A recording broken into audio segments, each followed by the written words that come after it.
नमस्कार दोस्तों, आप सभी का स्वागत है हमारे YouTube चैनल FOS यानी कि फंडामेंटल ऑफ स्टॉक में। दोस्तों, आप लोग हमारे चैनल को लाइक और सब्सक्राइब जरूर कर दीजिएगा, क्योंकि आप लोगों का एक लाइक एक सब्सक्राइब हमें मोटिवेट करता है इस तरह का इन्फॉर्मेटिव वीडियो को बनाने के लिए और बना के आप लोगों के सामने लाने के लिए। तो दोस्तों, जैसा कि मैं आज JSW एनर्जी लिमिटेड के टेक्निकल चार्ट पर आया हूं और टाइम फ्रेम जो है वो 4 आवर का है। तो दोस्तों, आज हम लोग ना ही किसी तरह का कोई स्टॉक प्रोवाइड करने वाले हैं, ना टारगेट देने वाले हैं, ना स्टॉप लॉस देने वाले हैं। आज हम बहुत ही इंपॉर्टेंट वीडियो बनाने वाले हैं। इसमें मैं आज बताने वाला हूं कि इसमें जो इनसाइडर है वो कब एक्टिव होता है और उनका साइकोलॉजी क्या होता है। तो पूरा वीडियो देखिए, तभी आपको समझ में आएगा। तो चलिए शुरू करते हैं। जैसा कि दोस्तों देख सकते हैं, तो JSW एनर्जी पिछले 1 महीने से एक रेंज बाउंड में ट्रेड कर रहा है। स्टॉक्स आया, हाई लगाया, फिर डाउन आया, हाई लगाया, तो इस तरह से एक इसने रेंज क्रिएट कर दिया। इसका रिजल्ट कब आने वाले था? लगभग 7 मई को। उसके 1 महीने पहले से ये स्टॉक जो है वो रेंज बाउंड ट्रेड करा रहा है। तो दोस्तों, ये जब स्टॉक रेंज बाउंड ट्रेड करा रहा है और कब कहाँ पे करा रहा है, तो दोस्तों नीचे से इसने एक हाई लगाया। ठीक है, हाई लगाने के बाद ये रेंज बाउंड ट्रेड करा रहा है और क्या अप ट्रेंड में है। तो यहाँ पर जब रिजल्ट निकलने वाला होता है ना, तो उसके कुछ दिन पहले से ही हमारे जो जैसे आपका और हमारा जैसा जो रिटेलर और स्पेकुलेटर होता है ना, उन लोगों को क्या लगता है कि इस स्टॉक्स ये जो स्टॉक है अभी मार्केट बुलिश है, स्टॉक भी बुलिश है, तो रिजल्ट मोस्ट प्रोबेबली ज़्यादा चांस है कि अच्छा आएगा। तो इस अच्छा आएगा ये सोच के बहुत सारे ऐसे ट्रेडर हैं जो इसमें ऑलरेडी बाय करके छोड़ देते हैं कि चलो जब ये स्टॉक का रिजल्ट आएगा, इस स्टॉक्स में एक अच्छा उछाल देखने को मिलेगा, तो हम लोग इसमें बाय कर लेंगे। ठीक है, और एक चीज़ मैं आप लोगों को बताना चाहता हूँ, उस चीज़ को थोड़ा ध्यान से समझिएगा। दोस्तों, यहाँ स्टॉक क्या कर रहा है, देखिए यहाँ पे हाई लगाया ना, हाई लगाने के बाद फिर लो लगाया। तो लो क्या है कि पिछले लो है ना जो उससे ऊपर में है। ठीक है, यानी हायर लो है। उसके बाद क्या फिर हाई लगाया, तो ये क्या है दोस्तों? हायर हाई है। तो ये जो हायर हाई लगाता है और इधर में जो हायर लो लगाता है ना, इस तरह से जब ये लगाएगा ना, तो हमारे आपके जैसे जो ट्रेडर्स है ना, हम लोगों को लगेगा कि ये स्टॉक कहीं ना कहीं बुलिश है और हम लोगों को इसमें एंट्री ले लेना चाहिए। तो हम लोग क्या करेंगे, इसमें एंट्री लेके कुछ स्टॉक बाय करके अपने पोर्टफोलियो में ऐड करके छोड़ देते हैं कि इसका रिजल्ट आएगा तो नो डाउट ये स्टॉक अभी यहाँ से ब्रेकआउट देगा और देने के बाद यहाँ पर निकल चुका होगा। लेकिन दोस्तों हुआ क्या? रिजल्ट तो आया 7 मई को, और रिजल्ट क्या आया? पॉजिटिव आया। रिजल्ट क्या है? स्ट्रांग है, रिजल्ट बहुत अच्छा है, कोई खराबी नहीं है इसका। क्योंकि मैं इसका फंडामेंटल और रिजल्ट का एनालिसिस का जो वीडियो है ना, मैं भी इसमें डाल चुका हूँ अपने यूट्यूब चैनल पे, आप लोग जाके वहाँ देख लीजिएगा। रिजल्ट पॉजिटिव आने के बाद भी देखा गया कि इस स्टॉक्स में एक गिरावट देखने को हम लोगों को मिल गया। तो यहाँ पे हुआ क्या?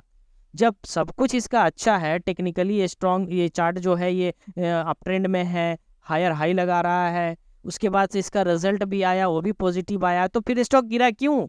समझिए, समझिए इनसाइडर का जो गेम है ना, उस चीज को समझने का कोशिश करिए। स्टॉक का गिरने का रीजन यही था कि इसमें जो ऑपरेटर हम लोग बोलते हैं ना, इनसाइडर, वो जो बड़ा आदमी ज्यादा वॉल्यूम में ट्रेड करता है, वो इस स्टॉक्स में इन्वॉल्व है। वो स्टॉक इस स्टॉक्स में क्या कर रहा था? पिछले 1 महीना से आपको और हमको मूर्ख बना रहा था। कैसे बना रहा था? रेंज बाउंड में था, हायर हाई लगा लगा के हम लोगों को लग रहा था कि इसमें जो है एक अच्छा मोमेंटम देखने को मिलेगा। क्योंकि हम लोगों को जब ये लगता है ना कि अच्छा मोमेंटम देखने को मिलेगा, तभी हमारा फायदा उठाता है वो इनसाइडर और ऑपरेटर। फिर यहाँ देखिए क्या हुआ, हम लोग यहाँ पर बाय कर करके चल रहे थे, बाय कर करके चल रहे थे, और वो क्या किया, एक बार में उस सारा जितना हम लोग बाय कर रहे थे और वो सेल कर रहा था, वो सेल कर रहा था, हम उसका जो सेलिंग वॉल्यूम था वो ज्यादा था, हम लोग का बाइंग वॉल्यूम कम था, इसलिए हम लोग इसमें ट्रैप हो गए। ठीक है, अब इसमें ट्रैप हो गए, हमारा स्टॉप लॉस क्या हुआ, इसके आसपास कट गया। अब हम लोग का स्टॉप लॉस जब कट ही गया, तो फिर क्या दिक्कत है? उसको तो प्रॉफिट हो गया, और इसी कारण से ये जो स्टॉक है यहाँ पर इतना बड़ा गिरावट हम लोग को देखने को मिल गया। अब दोस्तों क्या होगा, कहीं ना कहीं ये स्टॉक जो है इस लेवल के आसपास 520 के आसपास आके एक अपना सपोर्ट रेडी कर रहा है। अब इस सपोर्ट के पास से ये स्टॉक हो सकता है एक और 2 करेक्शन लेके वापस ऊपर की तरफ निकल जाए। इस तरह से इसमें एक बन सकता है चार्ट। तो दोस्तों सब चीज को समझिए, जब रेंज बाउंड में ट्रेड करता है ना कोई स्टॉक, तो उस समय सबसे ज्यादा क्या होता है? एक्युमुलेशन होता है। और एक्युमुलेशन में कौन एक्युमुलेशन करता है? हम आप करते हैं, और वो जो इनसाइडर है ना वो एक्युमुलेशन करता है। तो हम लोग को वेट करना चाहिए, कभी भी इस तरह के स्थान पर, इस तरह के जगह पर ट्रेड नहीं करना चाहिए। हम लोग को वेट करना चाहिए ब्रेकआउट या ब्रेकडाउन पर। मैं टेक्निकल एनालिसिस का जब भी वीडियो बनाता हूं तो मैं बार बार बोलता हूं कि आप लोगों को वेट करना है सपोर्ट और रेजिस्टेंस के पास, ब्रेकआउट हो रहा है या ब्रेकडाउन हो रहा है। अगर इधर ब्रेकआउट होता है और ब्रेकआउट होने के बाद भी अगर इधर किसी भी तरह का कोई बेयरिश कैंडलस्टिक पैटर्न बना देता है ना, तो भी हम लोगों को यहाँ पर वेट कर जाना है और स्टॉप यहाँ पर हम लोगों को अपना जो रिवर्स सौदा है उसको रिवर्स कर देना है। क्योंकि अगर यहाँ से मान लीजिए ब्रेकआउट देता है, ब्रेकआउट देने के बाद से एक यहाँ पर कैंडल बनाता है जो कि बियरिश कैंडलस्टिक पैटर्न है, जो अप ट्रेंड को डाउन ट्रेंड में कन्वर्ट करता है, तो भी जो ये स्टॉक है ना यहाँ से गिर जाएगा। जैसे कि यहाँ पर देख लीजिए क्या हुआ, यहाँ पर ब्रेकडाउन हुआ। अगर हम लोग थोड़ा दिमाग से काम करते, अगर हम इनसाइडर के साथ चलते हैं तो ब्रेकडाउन पे हम यहाँ पे एक ट्रेड बनाते हैं और यहाँ पर एक ट्रेड बुक करते हैं। अब क्या हो रहा है दोस्तों, इसके आसपास कहीं ना कहीं वो एक बुलिश कैंडलस्टिक पैटर्न बनाएगा और बनाने के बाद से यहाँ से रिवर्स कर देगा। तो दोस्तों आप समझिए, मैं JSW एनर्जी लिमिटेड का एक अच्छा चार्ट मिला मेरे को यहाँ पर समझाने के लायक, इसलिए मैं इस पर समझा पाया।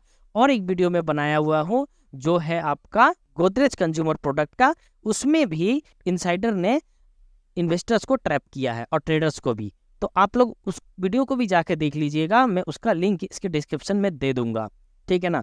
तो दोस्तों ये मेरा वीडियो था, आप लोगों को समझाने का ये मेरा प्रयास था कि जब भी स्टॉक किसी भी तरह से रेंज बाउंड में ट्रेड करता है और आने वाला टाइम में उसका कुछ न्यूज़ आता है पॉजिटिव या निगेटिव, तो उस समय आप लोगों को ध्यान रखना है कि क्या स्टॉक न्यूज़ के अकॉर्डिंग चल रहा है या फिर न्यूज़ के अगेंस्ट चल रहा है, हम कहाँ पर खड़े हैं। सपोज मान लीजिए हम यहाँ पर अप ट्रेंड में ना होके हम डाउन ट्रेंड में इस तरह से ट्रेड कर रहे होते और ये जो क्या है हायर लो लगा रहा होता, तो हम लोग को क्या लगता है कि रिजल्ट आएगा अगर वीक तो ये क्या है यहाँ से ब्रेकडाउन हो जाएगा। लेकिन नहीं, हायर लो लगा तो रहा है, इसका मतलब ये नहीं है ब्रेकडाउन हो जाएगा। और रिजल्ट वीक भी आया है, ये यहाँ से अप ट्रेंड भी जा सकता है क्योंकि इसमें तो इनसाइडर है, वो हमारे और आपके विपरीत चलना है उसको। तो हम लोगों को वेट करना चाहिए ब्रेकआउट और ब्रेकडाउन का। हाँ, अगर ब्रेकआउट होता है अप ट्रेंड में तो उसके ऊपर मिनिमम प्रॉफिट लीजिए, लेने के बाद से आपको वेट करना है कि क्या कोई कैंडलस्टिक पैटर्न बन रहा है जो कि इस अप ट्रेंड को डाउन ट्रेंड में कन्वर्ट कर देगा। अगर बन रहा है या फिर अगर डबल टॉप कुछ बन रहा है तो आप वहां से सौदा को एग्जिट करिए और रिवर्स कर दीजिए, देखिए आपको प्रॉफिट बन जाएगा। तो दोस्तों ये था मेरा वीडियो JSW एनर्जी लिमिटेड पर। आप लोग वीडियो को प्यार दीजिए, सब्सक्राइब करिए, लाइक करिए, ताकि मेरे को और मोटिवेशन आए और मैं इस तरह से एक ब्रेकआउट और ब्रेकडाउन पर वीडियो भी बनाऊं पूरा लॉजिक के साथ, ताकि आप लोगों को समझ में आए कि ब्रेकआउट और ब्रेकडाउन पर कब ट्रेड करना है। तो चलिए दोस्तों आप लोगों से विदा लेते हैं और मिलते हैं दूसरे स्टॉक्स में। नमस्ते, जय हिंद, जय भारत।